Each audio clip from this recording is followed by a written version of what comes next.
على عباده الذين اصطفى أما بعد أعوذ بالله من الشيطان الرجيم بسم الله الرحمن الرحيم وسيعلم الذين ظلموا أي منقلب ينقلبون صدق الله العظيم. مسائل کیسے بھی ہوں تا قیامت رہ نہیں سکتے، مسائل کیسے بھی ہوں تا قیامت رہ نہیں سکتے، یہ ظالم ظلم کی بن کر علامت رہ نہیں سکتے، جن کا عزم ہے کہ ہم کو چین سے جینے نہیں دیں گے وہ جان لیں کہ کچھ بھی سلامت رہ نہیں سکتے۔ حضرات گرامی، آپ تمام اہل ایمان جس غیرت و حمیت دینی کے ساتھ یہاں جمع ہوئے ہیں،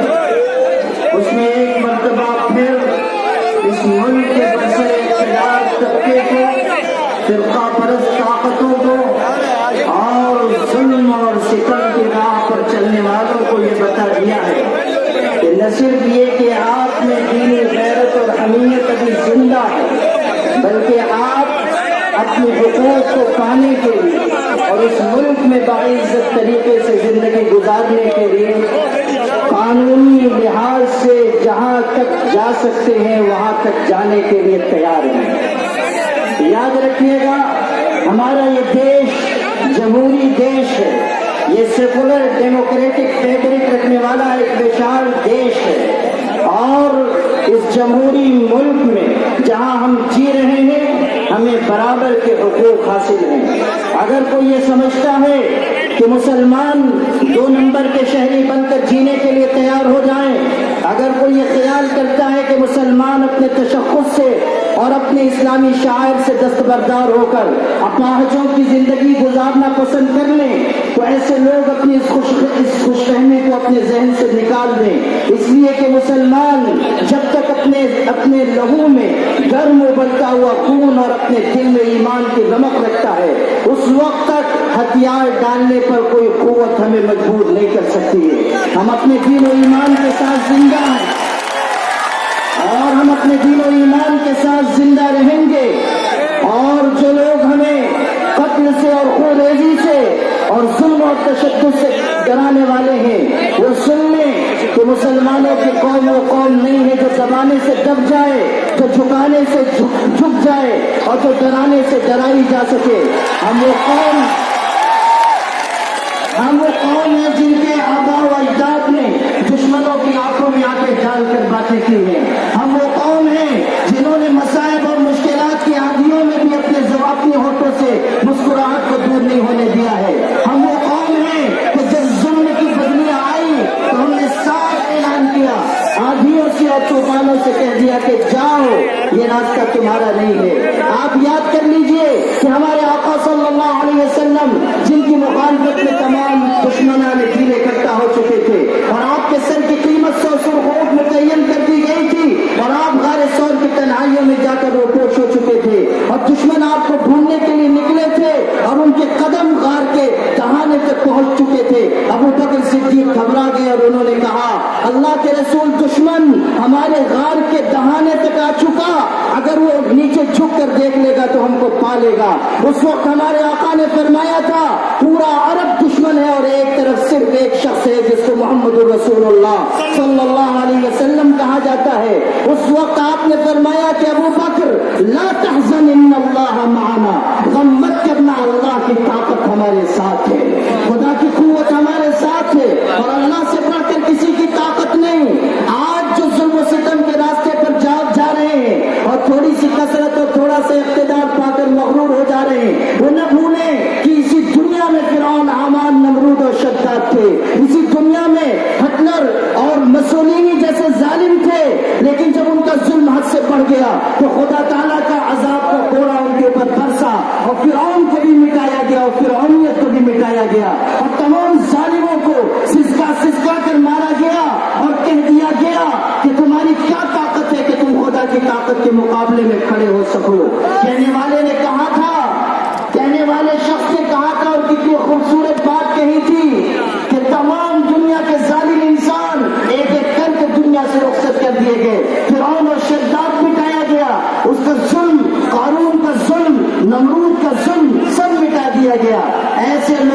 کی سلطنت میں کبھی سورج نہیں ڈوب اٹھتا تھا، وہ تو دنیا سے رخصت کر دیے گئے۔ آپ کا سورج تو کبھی بہار میں ڈوبتا ہے، کبھی یو پی میں ڈوبتا ہے، کبھی کہیں اور غروب ہو جاتا ہے۔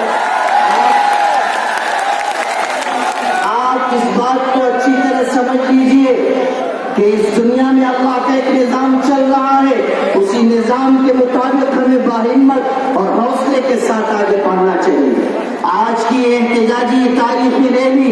تمام ملک کے اوپر یہ واضح کرنے کے لیے بہت کافی ہے کہ مسلمان ظلم و ستم کو دیر تک برداشت نہیں کرے گا۔ ہم صاف کہتے ہیں کہ جو ہجومی تشدد ہے، ماب لنچنگ ہے، یہ موبلائز لنچنگ ہے، یہ پولیٹیکل مرڈر ہے، اور یہ سوچے سمجھے منصوبے کے تحت پھیلائی جا رہی چیز ہے، یہ سرکاری اور غیر سرکاری دہشت گردی ہے، اور دہشت گردی کا راستہ روکنا اس ملک کے تمام باشندوں کا فرض ہے۔ ہم محسوس کر رہے ہیں کہ اس ملک میں جو پوتر سیتا کا دیش ہے، اس پوتر سیتا کے دیش میں راون کے قدموں کی آہٹ محسوس کی جا رہی ہے،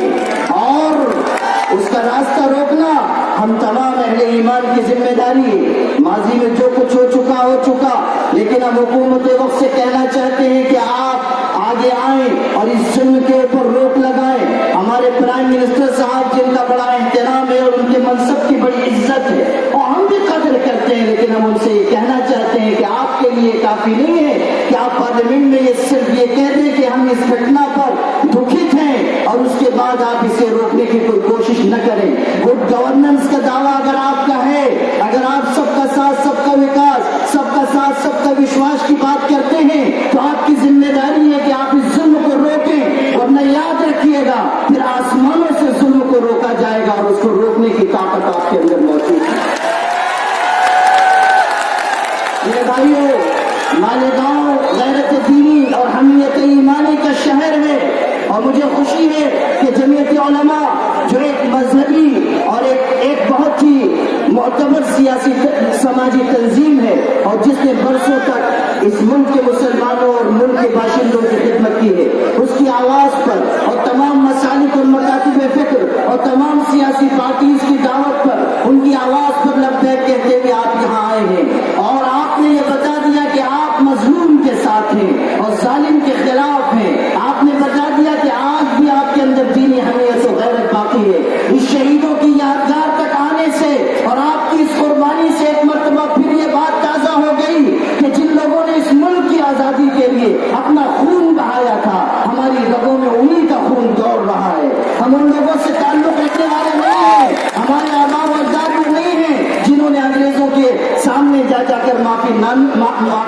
نامہ داخل کیا تھا اور اپنے آپ کو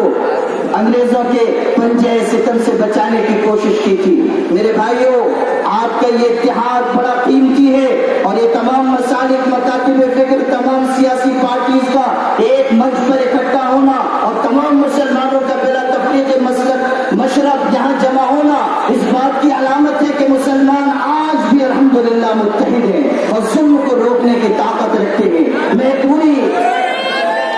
بصیرت کے ساتھ کہہ سکتا ہوں کہ نور کی یہ کرن ظلمات پہ بھاری ہوگی، نور کی یہ کرن ظلمات پہ بھاری ہوگی، رات تمہاری ہے تو کیا صبح ہماری ہوگی۔ مالیگاؤں کے غیور مسلمانوں، آپ نہ صرف یہ کہ اس احتجاجی ریلی میں آپ نے شرکت کی، بلکہ اس کے بعد بھی آپ کو ظلم کے خلاف آواز اٹھانی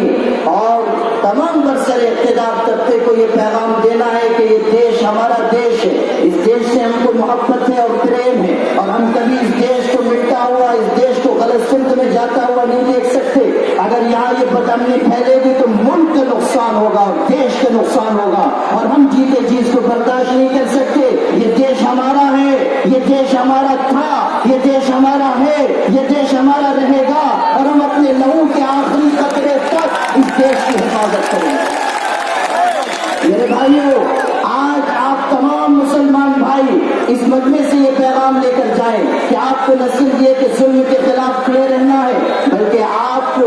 اپنے دین اور اپنے ایمان کے اوپر بھی قائم رہنا ہے۔ صرف نعروں سے، صرف جذباتیت سے، صرف امنگوں سے، صرف جذبات کے نعرے لگا دینے سے قوموں کی تقدیر نہیں بدلا کرتی۔ اگر آپ اپنی تقدیر بدلنا چاہتے ہیں تو اللہ اس کے رسول سے اپنا تعلق مضبوط کیجیے اور سمجھ لیجیے کہ جب زمین کے سارے دروازے بند ہو جاتے ہیں تب بھی آسمان کا دروازہ کھلا رہتا ہے۔ اس لیے میرے بھائیو، اللہ اس کے رسول سے اپنے تعلق کو مضبوط کیجیے، واپس لوٹ کر آئیے۔ میں اپنی گفتگو کے آخر میں ایک بات برسر اقتدار طبقے سے کہنا چاہتا ہوں۔ ایک وقت تھا جب سلطنت عثمانیہ بہت عروج پر تھی، پھر یہودیوں اور انگریزوں کی سازش کی وجہ سے وہ اسلامی سلطنت خطرے میں آ گئی۔ اس وقت انگریزوں کے نمائندے نے آخری سلطان، آخری خلیفہ ترکی سلطنت کے سلطان عبدالحمید خان سے کہا تھا کہ سلطان آپ ضد چھوڑ دیجئے، ہمارے آگے جھک جائیے، اس لیے کہ آپ کی حالت، آپ کی سلطنت کی حالت وہی ہے جو 32 دانتوں میں گری ہوئی زبان کی ہوتی ہے۔ آپ چاروں طرف سے گر چکے ہیں، آپ کے لیے کوئی راستہ باقی نہیں بچا۔ تو اس وقت اس سلطان نے یہ کہا تھا اور وہ آپ بھی اپنے دل پر نقش کیجیے اور برسر اقتدار طبقہ بھی اس کو سنے۔ سلطان نے کہا تھا میں جانتا ہوں کہ میری سلطنت 32 دانتوں میں گری ہوئی زبان کی طرح ہے، لیکن یاد رکھنا اللہ کا قانون یہ ہے کہ 32 کے 32 دانت گر جاتے ہیں، زبان اپنی جگہ قائم رہتی ہے۔ آج ہمارے پاس مضبوط قیادت ہے اور آج ہمارے پاس تمام مسالک کا یہ اتحاد ہے۔ ایسے لوگ ہمارے پاس ہیں جن کو نہ خریدا جا سکتا ہے، نہ ان کو ڈرایا جا سکتا ہے، نہ ان کو جھکایا جا سکتا ہے۔ میں صاف کہہ سکتا ہوں اپنے ملک کے عظیم قائدین کے تناظر میں کہ ہمارے جو قائدین آج ہیں وہ ایسی زبردست وراثت رکھنے والے ہیں کہ وہ اس مشکل وقت میں بھی امت کی کشتی کو ساحل کی طرف لے جائیں گے۔ کہنے والے نے کہا تھا ایسے بزرگوں سے ملتا ہے ہمارا شجرا، جو لوگ بڑے ہیں بڑے رہتے ہیں، یہ الگ بات ہے کہ خاموش کھڑے رہتے ہیں، جو لوگ بڑے ہیں بڑے رہتے ہیں۔ ایسے درویشوں سے ملتا ہے ہمارا شجرا جن کی ٹھوکر میں کئی تاج پڑے رہتے ہیں۔